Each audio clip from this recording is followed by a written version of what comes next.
Então, bora falar de conspiração, né? Lembro aí uma obra que o cara cita no início da obra, é o seguinte, vocês vão ouvir tanta coisa absurda aqui, então já tomem essa live como uma ficção, uma diversão, que aí desce suave, tá? Não procura conjecturar muito com a lógica conhecida até então, porque o nosso mundo já capotou, gente. Ele não virou, ele capotou, a gente não se tocou, né? We live in upside down style, né? Estamos aqui todo mundo no estilo de cabeça para baixo, do jeito que dá, né? Mas, principalmente, essa data que se aproxima, questão de horas, ela nos remete a algumas coincidências. Coincidência não existe. Aliás, eu tenho um livro que tem como mister essa frase. As coisas não são porque são. Tudo tem uma explicação. Coincidência é a teoria mais comodista do planeta. Uhum. Então, baseado nisso, quero lembrar para vocês que em 2020 nós tivemos o Pandaquimia, né? Eu nunca vi pandemiar, mas tivemos. Parafraseando a Dini aqui, né?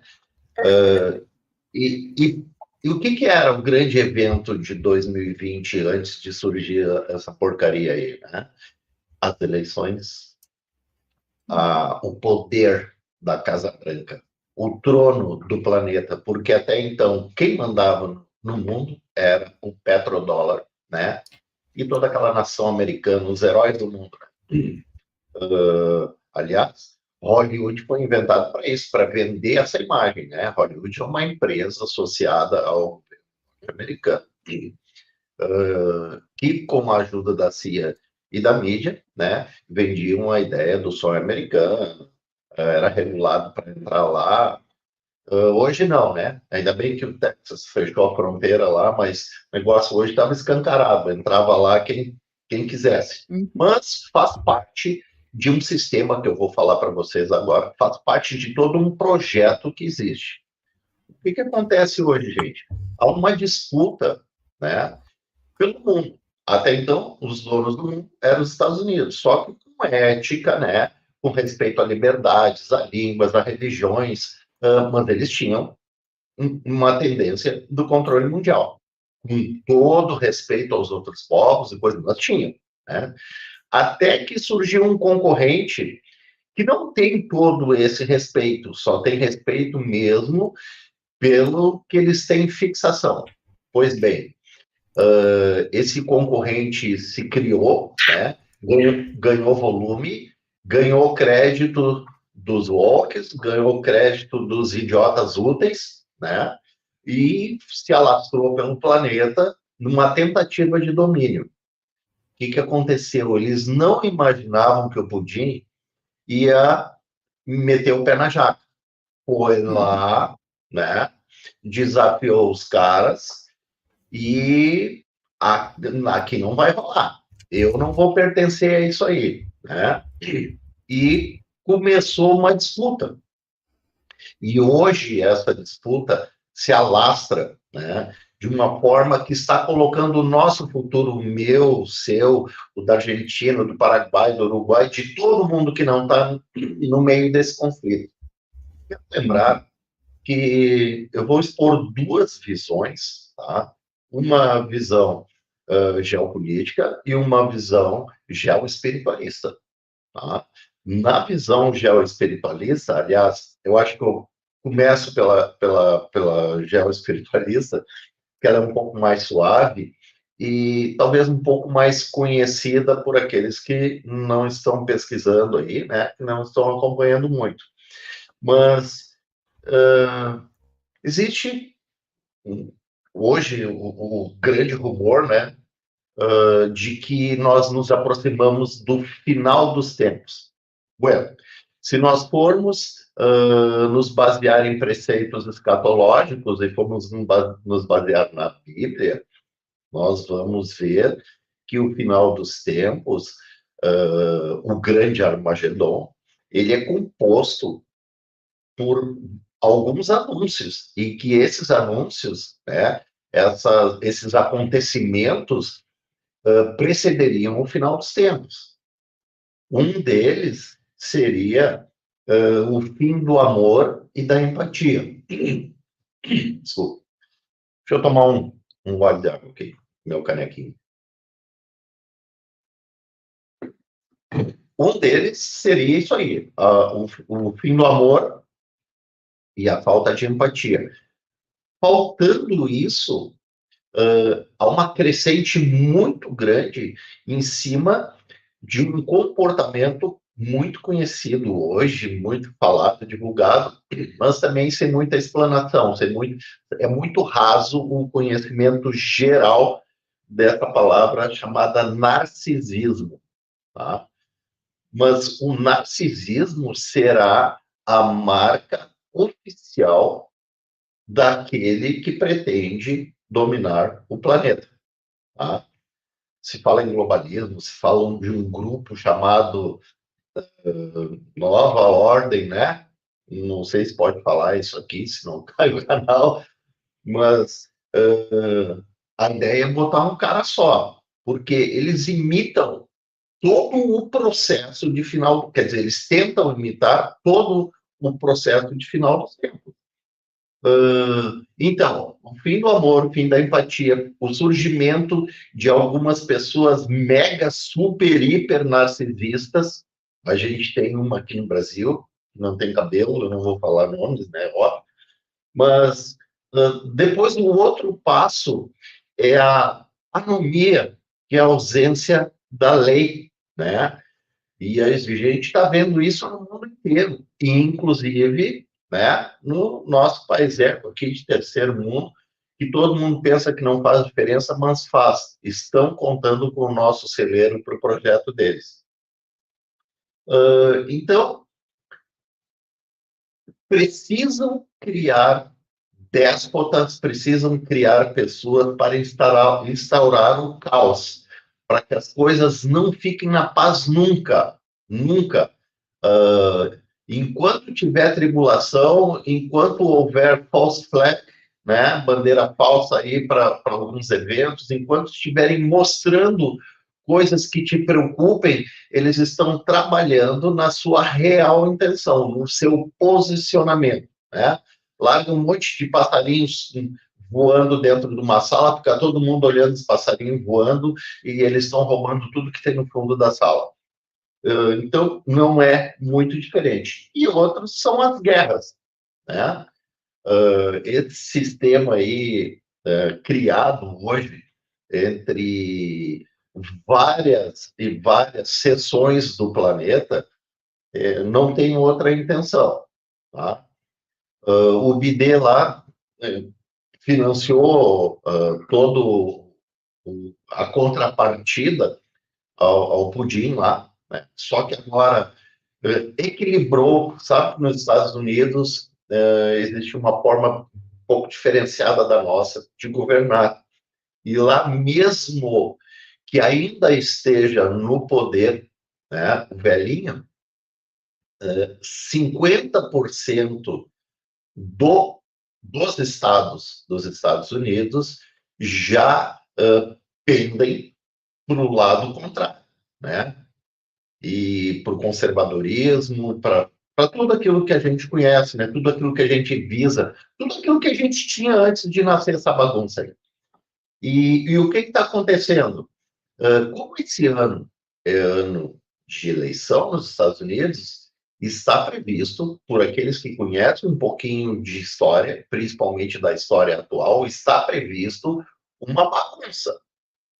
Tá? Está previsto uma false flag, eles vão... Pode chegar ao cúmulo de tentar um evento muito grande que haja necessidade de uma interdição, tá? E isso atrase as eleições pela Casa Branca. E há uma desconfiança muito grande dessa tentativa. Aí o que acontece? Eles vão precisar de datas eventuais, porque eles são reis de fazer isso. Quem lembra aí? Quem assistiu White Noise? white noise é um ruído branco, né? Os caras passaram um filme que rolava lá no interior de Ohio, no estado do Ohio, em Condado, que um trem vira. Esse trem era carregado de polímeros que no estado natural não oferecia risco nenhum, mas em combustão a fumaça gerada por essa carga era altamente tóxica e cancerígena. E no filme mostrava o trem descarrilhando, pegando fogo, população morrendo, fugindo, aquela história toda. 3 meses depois, acontece isso. E aonde? No mesmo lugar. No mesmo lugar, filme. É o Ruído Branco, White Noise. Quem não viu, assista aí, né? Hoje, nós estamos aí vivenciando uma série que está em voga, né? O problema dos 3 corpos, né? Que, se quiserem, aí posso explanar o assunto, né? Fisicamente falando, mas acho que não precisa, porque é uma coisa bem simples. O problema dos 3 corpos é simplesmente quando você tem 2 corpos orbitando. Vamos falar em parte macro, porque isso pode ser micro também, e se falar em partículas, mas vamos dar o exemplo do nosso sistema solar. A Terra e a Lua vivem em perfect harmony, né? Em perfeita harmonia, as duas juntas ali. Se entrasse um outro astro interferindo nessa comunicação orbital entre os dois, poderia dar problema. Mas só um pouquinho. Mas tem o Sol, a Terra está orbitando o Sol e a Lua está orbitando a Terra. Então, é a perfeita harmonia dos 3 corpos, porque o poder do Sol, né, sobre a Terra rege a Terra. E o poder que é um laço. E o poder que a Terra exerce sobre a Lua controla a Lua. Então, são 2 pares diferentes, não um trio. Tá? Então, nesse caso, o problema dos 3 corpos, eu não quero estar dando spoiler do filme também, eu nem terminei de ver ainda. Tem um amigo meu aí, se tiver por aí, né? Boa noite, meu amigão, que já me deu um adiantamento, diz que uns ET largaram lá do plano deles e vinham invadir a Terra. Mas como a nave deles é meio carroça, parece que anda a menos de 1000 anos-luz então eles vão levar uns 400 anos para chegar aqui. E quando chegassem aqui, essa tecnologia que eles saíram de lá ia chegar aqui obsoleta com relação a nós, né? Então, tudo se desenrola por isso aí. E hoje, gente, nós somos ultra, super, mega moderados e controlados por conta de tecnologia. Só isso. A tecnologia que os Estados Unidos detêm hoje, o segredo que eles detêm, no mínimo, vou botar por baixo. Tem um amigo meu que fala em 30 anos, né? Mas eu vou botar por baixo, assim, ó, no mínimo, 15 anos. Tá? Vamos ver se você lembra aí. Que ano surgiu a internet? Vamos falar em Brasil, nada. Em âmbito mundial, que ano surgiu a internet? Pois bem, a ARPA, que tem lá, que considerava a internet uma arma da inteligência americana, desenvolveu ela em 1969. Desenvolveram a internet para conservar, né, dados de inteligência caso sofresse uma invasão por conta da Guerra Fria. Tá? Em 1969 se desenvolveu isso aí. Quando é que eles entregaram essa tecnologia tão útil ao planeta? 96, 95, não me lembro, mas mais ou menos por aí, né? 92 foi quando ela é deixada pública, mas ainda com acesso Sim, muito restrito, praticamente só as universidades tinham acesso. E ela só vai se sim. popularizar mesmo depois de 1995, 96. É 96 com os primeiros sistemas de PC, né? Isso. E aí ela realmente ganha validade no mundo. Obrigado. Então, era considerado uma arma. E aí imagina o que eles não têm, né? existem várias teorias, tá? E aí, como eu estou em final dos tempos aqui, que eu puxei para esse lado aí do final dos tempos, e, e não adianta, não tem como não cair na tecnologia, porque só se separa uma coisa da outra para explicar, mas o enredo é o mesmo, a história é a mesma, não tem como você separar o final dos tempos tecnológico, o final dos tempos escatológico, religioso, né, ou espiritual, não tem. Mas por conta disso, existe um cenário montado no mundo para que se professe o grande finale, o grande Armagedão. Por exemplo, está escrito lá, né? Está lá nas escrituras sagradas que nós teríamos um grande momento, reinaria um grande momento de tribulação, de muita dor, de muito sofrimento, de muito caos, né? E com o advento do surgimento aí de um apaziguador, apoiado por um falso profeta, um anticristo, ia ganhar a confiança, ia ser eleito pelo povo, né, como o nosso Messias salvou o mundo.